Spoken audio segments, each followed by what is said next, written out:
both sides of the conversation family.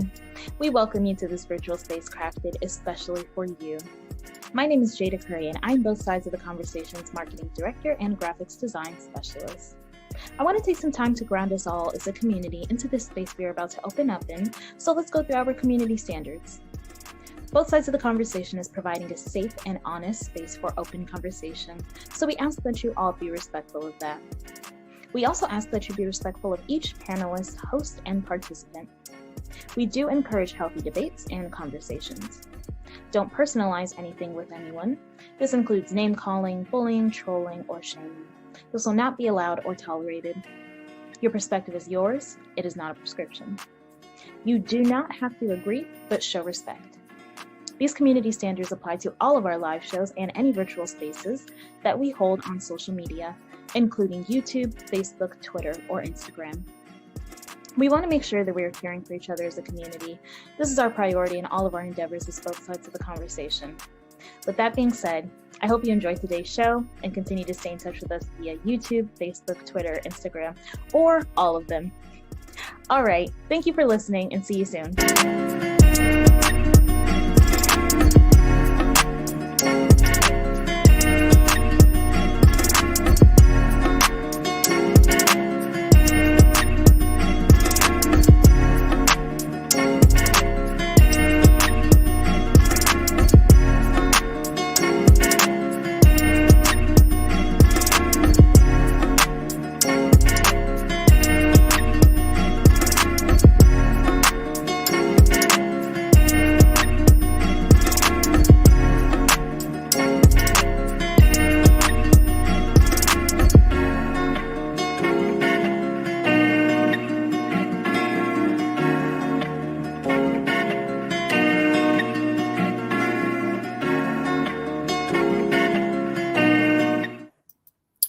Welcome, everybody, to Both Sides of the Conversation. I'm John Henry, Executive Director. Today is Thursday, so community, you know what that means. We're going to have another Educational Thursday presentation. Today, we're going to have the top brass rank of San Francisco Police Department coming on to talk to community and educate community about public safety during this 4th of July holiday. Very important information for the community, so we'll be kicking this off real shortly. Before we get started, just want to give a couple announcements out to the community. One, we want to continue to give our condolences and our prayers out to the families in Florida that's been impacted by the building that collapsed, and want to give a huge shout out to our first responders that's been working around the clock to support that community.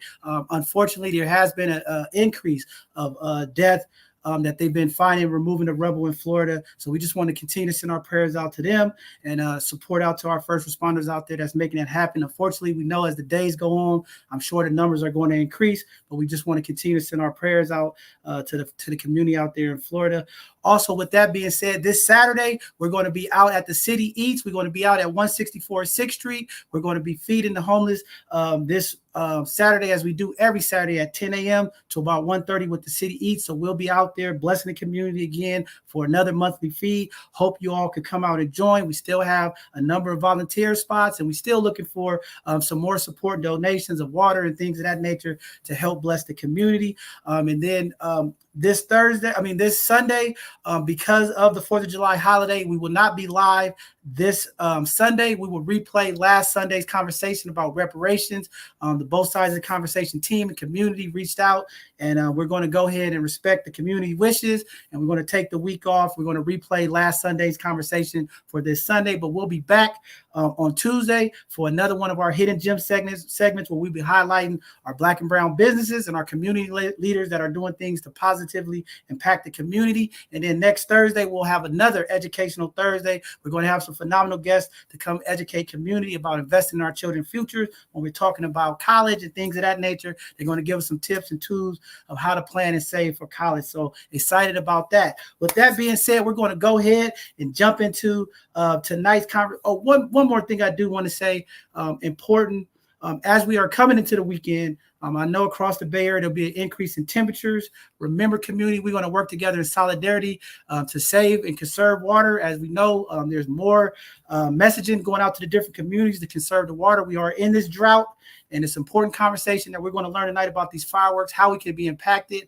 I know it might be a red flag warning. So this information is very important tonight, as we do not want to have major wildfires and things take off right now while we have a shortage of water. So community, let's all work together in solidarity, do our part, be mindful of our showers, our watering of our gardens and things of that nature so that we can conserve water for community. Just wanted to put that out there. Didn't want to let that go by. But with that being said, we're going to go ahead and jump into tonight's educational presentation. We're going to introduce tonight's guest that's going to be presenting. We have Chief Scott, William Scott's coming on, and we have Deputy Chief David Lazar. So we're going to bring them up and let them introduce themselves to community. Then we're going to jump into tonight's presentation. Hello, gentlemen. Hey, Mr. Henry, how are you? Good evening. Good evening. Hanging in there. Happy to have you guys here tonight to educate the community. Just happy to have you all on. Thank you. Thanks for having us. And I have to apologize. I'm not going to be able to stay on. I had a commitment that I have to attend to. And I know Deputy Chief Lazar, you'll be in good hands with some good information, hopefully for everybody to have a safe 4th of July weekend. So I just want to say, first of all, it's a pleasure to finally be on your show. I know hopefully for me and Deputy Chief Lazar, this is the first of many. And we look forward to some really good conversations that we hope to have to get things done in our community, to make things better, and also explore both sides of the conversation. So we appreciate it. And for the audience, Mr. Henry has been at some of the community meetings that I've been a part of, and is really, I just have to thank you for your work and your team, and is bringing thoughtful conversation really to the community about issues that face our community. And it's really important that we sit down and have these conversations, but more importantly, that we work on solutions so we can move forward. So thank you for that. Man, definitely. And I know you're a busy man. You got to get out of here. But before I let you go, I got to say, because I was talking to Brother Lazar here before you came on, wanted to give you guys a good shout out for the Juneteenth representation of SFPD. I wanted to give you guys kudos. The event went really well. The amount of officers that was out there was phenomenal. They interacted with the community, the kids. So just want to say you guys did a phenomenal job at the Juneteenth celebration at Gilman Park. It was the right amount of officers. The officers that was out there were engaged with the community. So we have to also highlight the positive things. A lot of times it's always the negative impact of how it is with community and police. But at that event, want to definitely say SFPD did a phenomenal job interacting with the community. I didn't see any tension, anything. Everybody was just having a good time. So want to give you a great shout out for that, you and Dave, for that. It was phenomenal. Thank you. Thank you. All right. So thank you for having me, and I'll turn it over to Deputy Chief Lazar. Okay. Thank you very much. And I want to first thank our Chief of Police, William Scott, for his leadership. He's a great chief. And thank you for selecting me tonight to be on the program, both sides of the conversation. Mr. John Henry, it was a pleasure to get to know you a couple minutes before we started here.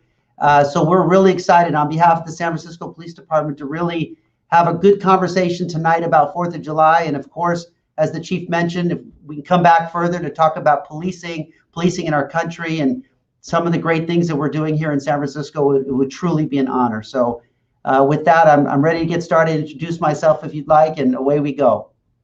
Yep, go ahead, introduce. All right, so I'm Deputy Chief David Lazar with the San Francisco Police Department. I'm a 4th generation San Franciscan, born and raised, product of the public school here in the city. Always wanted to be a police officer, and at 21, I became an officer in our city. I live here. This is a world-class city. I love it here, and I've had the good fortune to be a member of the department for 30 years. I currently oversee our patrol. Oversee patrol for the entire city, all 10 district stations, and our community engagement division, about 1,200 officers who are first responders that do a great job in our city. And tonight I'd like to take a few moments to talk with everybody about fireworks, about 4th of July, about what the plan is. And so we'll go ahead and start the PowerPoint. And I just want to start out by saying that one of the things we're really excited about as we're getting through COVID is the fact that the city is opening up.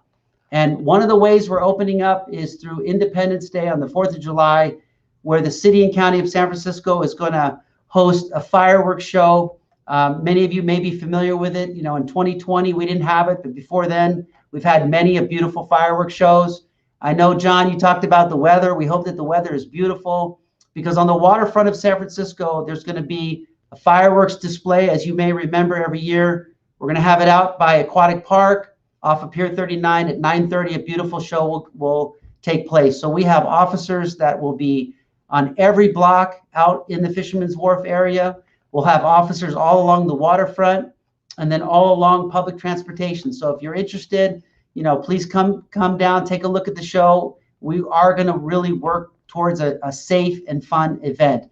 That's where the fireworks show is. That's where people should gather, not in other areas throughout our city shooting off the illegal fireworks. And so I'm going to talk a little bit about what our concerns are, what our plan is as a police department working in partnership with the fire department and other agencies.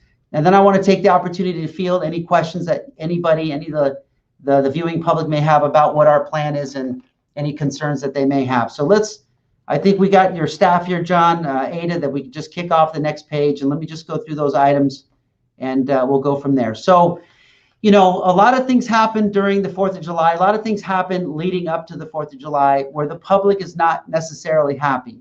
One of those things that happen are noise complaints. And you may be hearing it all during the month of June.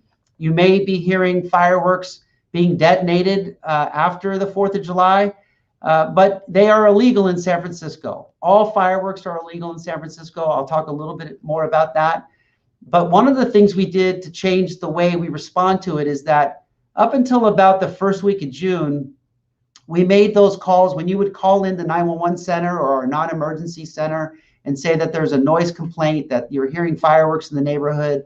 The dispatcher would tell officers who are on patrol, just, hey, as an FYI, just for information only, there's fireworks in a particular neighborhood that you're patrolling, just to let you know. And so we changed that. Chief Scott, you know, one of his strategic initiatives as a department is to improve responsiveness.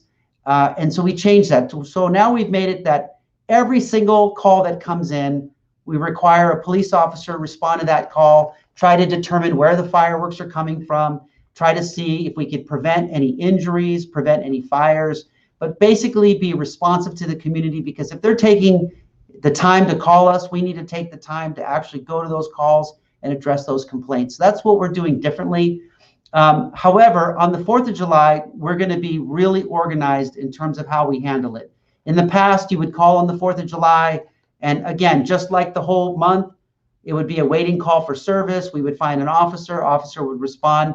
Well, we're going to have a command post set up where when you call in the 553-0123 non-emergency number, that's going to be directed to our command post.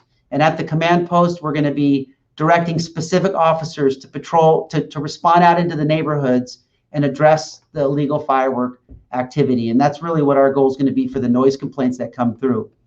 Now, if you see the next bullet on this PowerPoint, it talks about injuries from illegal fireworks. And I think many of us watching tonight, and you can think about if you grew up in the city, about how you've seen these fireworks, everybody having fun with the fireworks, but you may have seen an injury at some point. You know, I've heard stories about people losing fingers and, you know, greatly injuring themselves from using these illegal fireworks. And so I want people to be really mindful. You know, I guess people feel like it's fun. They can do this. They can light off fireworks, but it's really not worth injuring yourself, losing a finger, losing an eye, injuring another person, starting a fire. We'll talk about fires in a little bit. But really, it's not safe to do it, and it's not legal to do it. And it's not a good example for young people if you're doing it, you know, with your children around. I think the better strategy is to take them down to Fisherman's Wharf and watch the fireworks show at 9:30. So definitely injuries are what we're concerned about. And we're concerned about fires. We'll talk about that again in a moment. But we, you know, as John mentioned, it's a drought. We have dry vegetation. We light off a firework near that. And the next thing we know, the ground's on fire, the houses are on fire and all that. Why? Because of the fireworks. The next concern is homicides and shootings. And we see this happen every year where someone may not have fireworks, but they have a firearm. They use that firearm. They point it in the air. They point it at other people, but they use a firearm during the 4th of July. And what sticks with me to this day, and will probably stick with me for the rest of my life, is my thought about Jace Young. You know, Jace Young was a 6-year-old boy in Hunters Point with his family, out to have a good time to celebrate the 4th of July, and got in the middle of a crossfire, and he was shot and he was killed at age 6. And that just happened a year ago. And so we as a police department and we as a community need to work together to prevent that from happening. And we have to work with our friends and neighbors and relatives and everyone and say, no reason to take a firearm out, no reason to use it. We need to be safe on the 4th of July for sure. So we're concerned about homicides and shootings. We will have police officers out on patrol. We will have extra police officers in our neighborhoods to try to prevent any gun violence or anything like that taking place. We have a really good plan in place to deal with that this year. Okay, and then the last point is the stunt driving.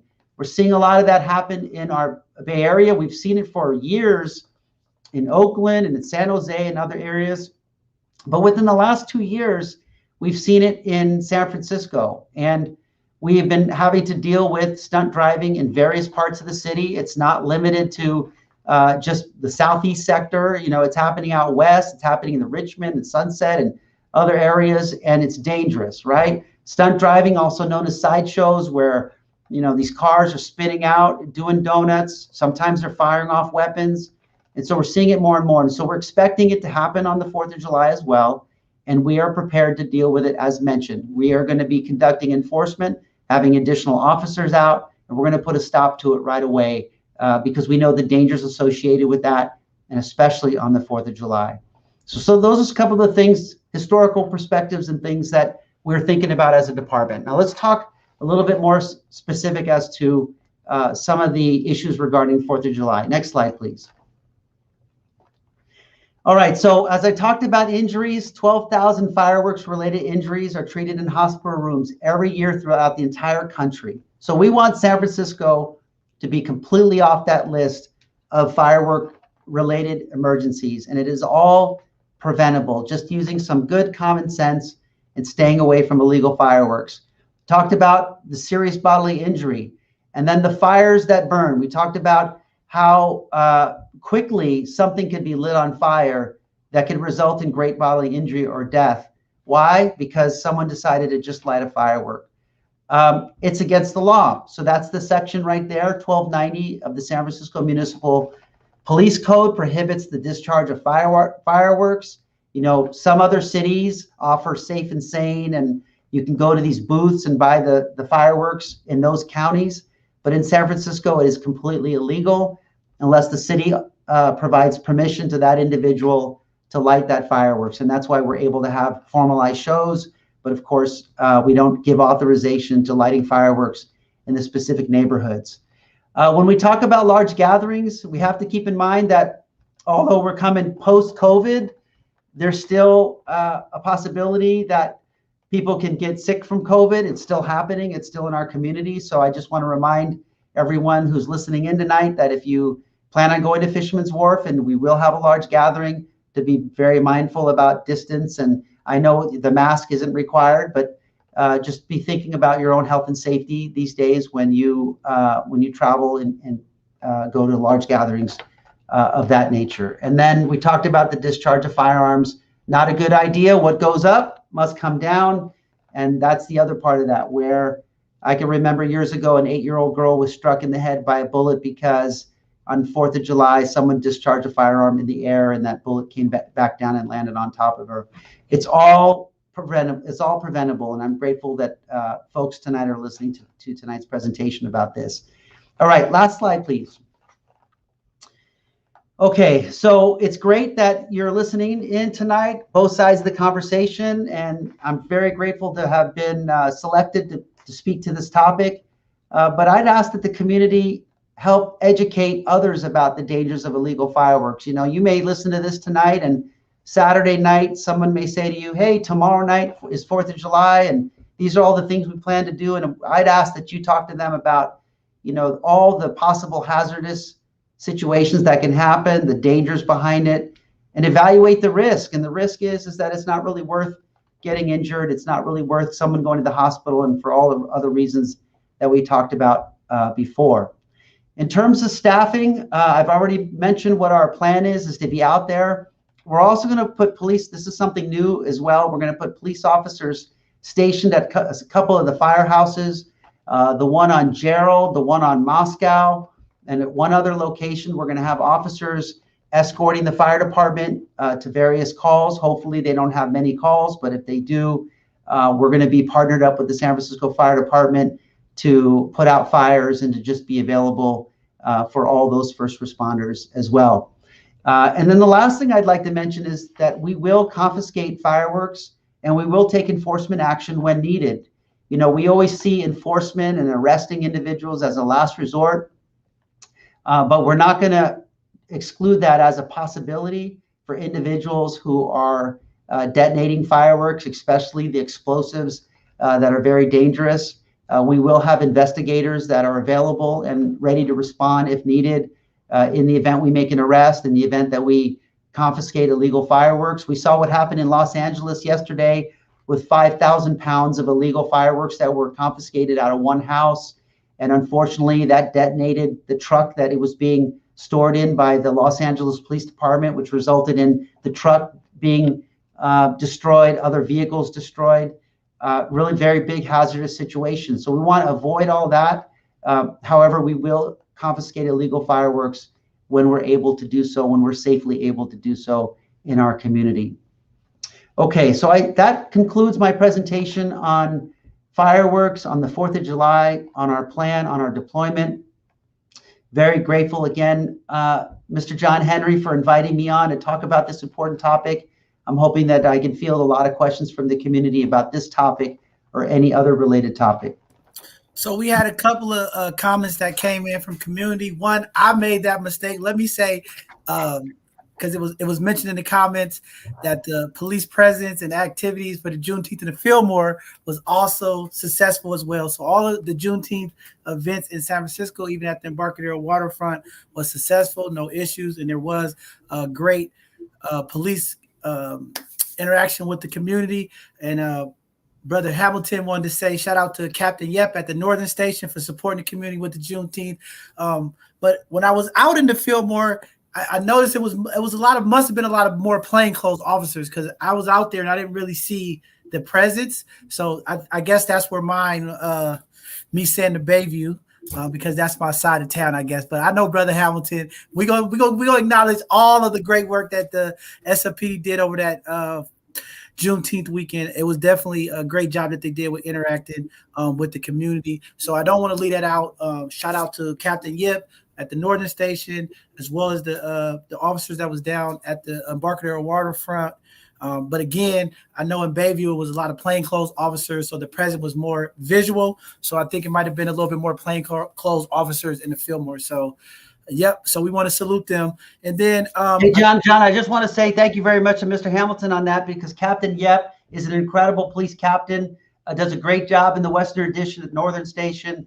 And yes, we are part of the community. Okay, this is our community, your community, our community together. We want to be there for all the events. I was sad that there wasn't a Juneteenth parade this year, because I like marching in it every year. I'm looking forward to next year's Juneteenth parade, and we're very grateful to be part of it. And we want to be there to meet people and to provide a presence, just to remind everybody about how safe we need our events to be. So thank you very much.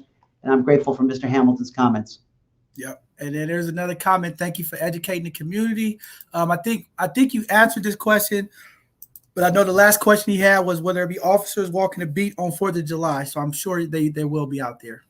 Yeah, we're going to have officers really all over the city. You know, at 3rd Street, let me just talk about 3rd Street for a minute. We're going to have an extra presence out there. And one of the things we've been doing lately is telling our officers to turn their lights on when they're driving up and down 3rd Street, to just kind of send a message to the community that we're out there. And it's not because we want to do more enforcement. It's not because we want to make arrests. We just want the people to feel safe. Like, okay, officers are out here. This is good. We tell our officers, pull over, walk around 3rd and Palouse, 3rd and Oakdale, you know, walk around 3rd and Quisada, like just be out and be present. So we're going to be doing that in the southeast part of the city, in the Bayview. We're going to do it in the Western Addition, Golden Gate, and Fillmore, so other areas like that. We're talking to all the captains today about just having a presence out that night. And then, of course, if you come down to Fisherman's Wharf, you'll see at least 2 police officers on every block that you're on along that waterfront. We put enough staff out there so that people feel safe and they can come out with their families and enjoy the night. One question that I did have that I don't know if you covered, and I might have missed it. Do you know if the Muni will be providing free service? I know we know the 4th of July, a lot of people are drinking and things of that nature. Is the city going to be providing free transportation through the municipal system with Muni? That's a great question. I don't know. I'll get in trouble with the MTA because if it was up to me, I would say yes. Muni should be free that night, so that you can if you drink a little alcohol or you just need to go to and from, then yes, you should be able to get on a bus and go there. We are going to have some rerouting. You can go to like the either the city's website. If you Google 4th of July, we're going to reroute Muni a little bit because of the crowds. But definitely take public transportation because parking also, John, is going to be very challenging around the wharf and all that. You'll be driving around and then trying to get out of there afterwards could be hours. So you have to have a plan. And do you have a number on the expected crowds this weekend? I know typically, I think you said 80 to 100,000 people, or? Yeah, the city's thinking 80,000, but we've told the city we think it's going to be more because if they're not having any event anywhere in the Bay Area and the weather's nice, everybody's going to come to San Francisco. So we think it'll be 100,000 plus that'll be along the waterfront.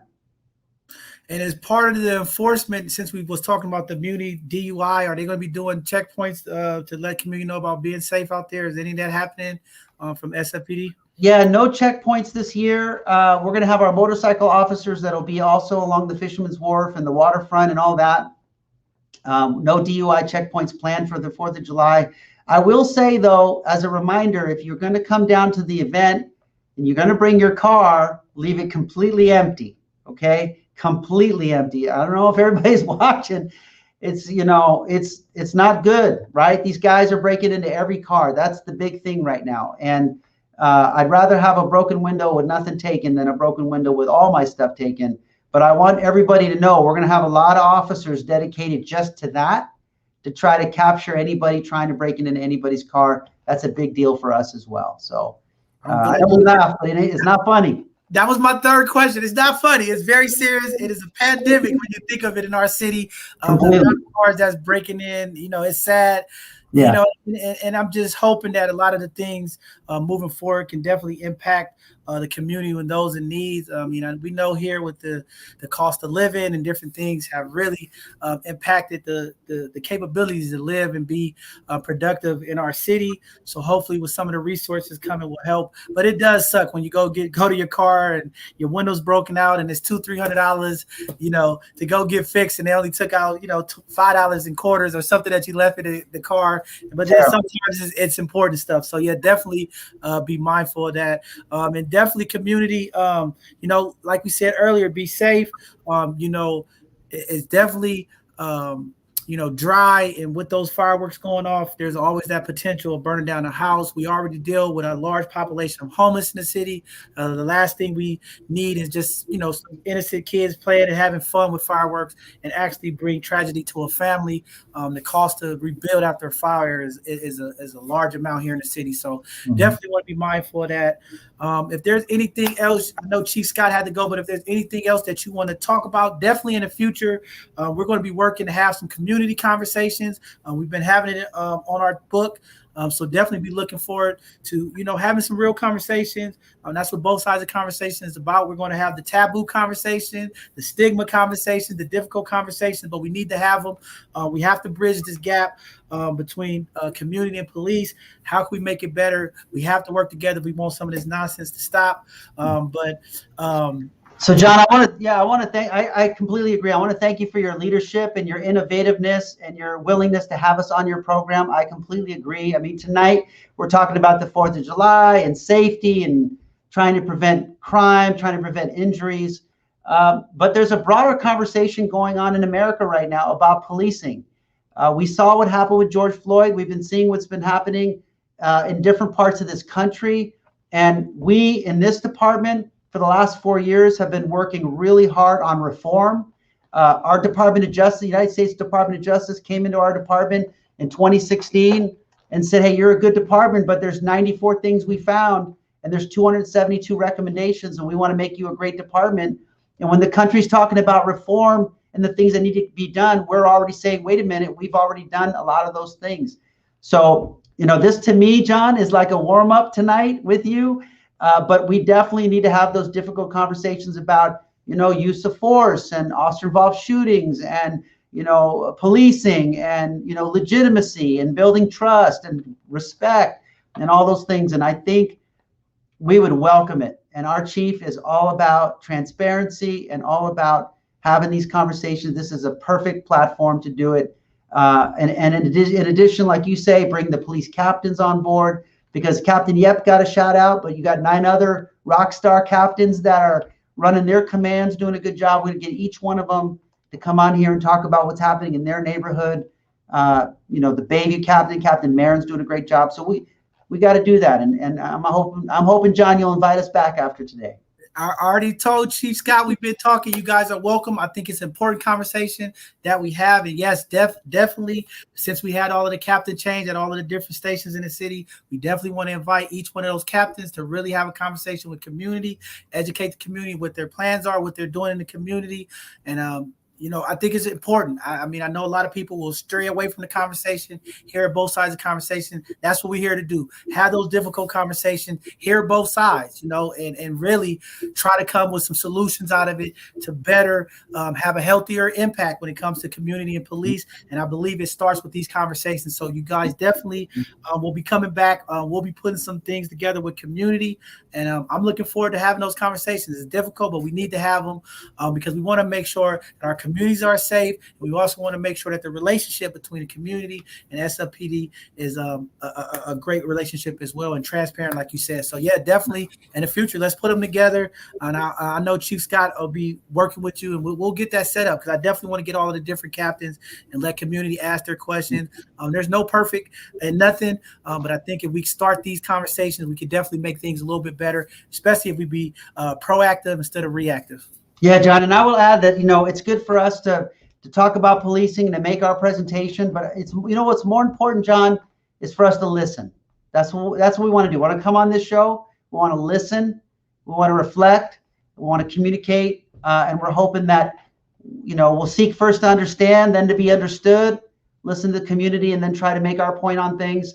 We may not always agree, but we may come to some sort of middle ground on some things, and we'll learn from one another. And I think that's what this is all about. So I'm thankful, and I'm excited about the future, coming back on and talking a little bit.